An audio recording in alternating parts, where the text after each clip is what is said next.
Hi folks, Brendan Anderson here, and welcome back to my 7-day property investment series. And in this episode, episode 6, we're going to chat about passive property investment. We've covered a lot of things. We've covered rent to rent, serviced accommodations, HMOs, buy to flips, and I've still got this passive property one to do just now with you.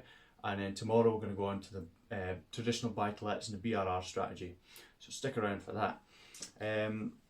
So passive property investment, what the hell is it? Like, is there such a thing? Well, yes, technically there is. And by that I mean you're effectively just funding the deal, or you're funding someone to invest in property.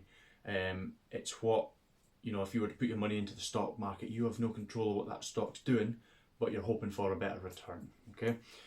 So it's another way to diversify your portfolio, to diversify your investments, or just to dip your toe in the property world, gain a little bit of knowledge of how it worked maybe, if that's what you want, if that's part of the agreement, or it's just a completely hands-off fixed return on your income. So the good things about this is you can provide someone the ability to start in property that maybe you've been watching them for a while and they're doing good things, they're doing big things, and you're like, okay, I trust this guy, yeah, you know what, he knows his stuff, he's educated, I feel pretty safe, let's have a conversation, see what you can offer me. Or maybe like a developer or something, and someone's looked out for funding, and you've got, well, I've got a bit of funding, I could fund some of that deal, and I can get a fixed return and not even have to worry about it because it's sitting in the bank or sitting in a pension or sitting in, equity in my home, not doing anything. So I might as well get the use out of it and see what return I can get. So obviously there's all sorts of different returns and everyone offers something slightly different depending on the deal and how it's structured and everything else. But typically, I mean, people can ask for something like 10,000 right up to 6 figures, 7 figures, and the sky's the limit with that one. But you can get started for as little as sort of £10,000, invest it with a company or an individual of your choosing, and they will then take that money, put it in a pot, and collectively invest it in projects that they've got ongoing.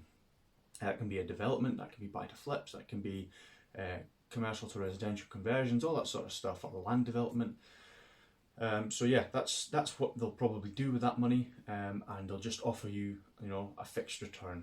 So I'll give you 8% for a year, a 10%, 15%, whatever they're offering, whatever they can offer you, and you just sit back and do nothing. You've literally just passed them money. The cons of that is it's obviously capped, and your money is tied up for a year, 2 years, 5 years, whatever the agreement is. But again, you don't need any property experience. And generally these things are backed with some form of security as well, so you get a bit of risk mitigation on your end. So yeah, that's it. That's what passive property investment can be. That's one strategy for passive property investment. It's a great tool if you're a busy professional and you just want your money out of the bank to get you earning something. And again, it is a service we can offer as well. So got any questions, or if you had any experience with that or anything like that, then drop it in the comment section. I'll get back to you. I will answer every single comment.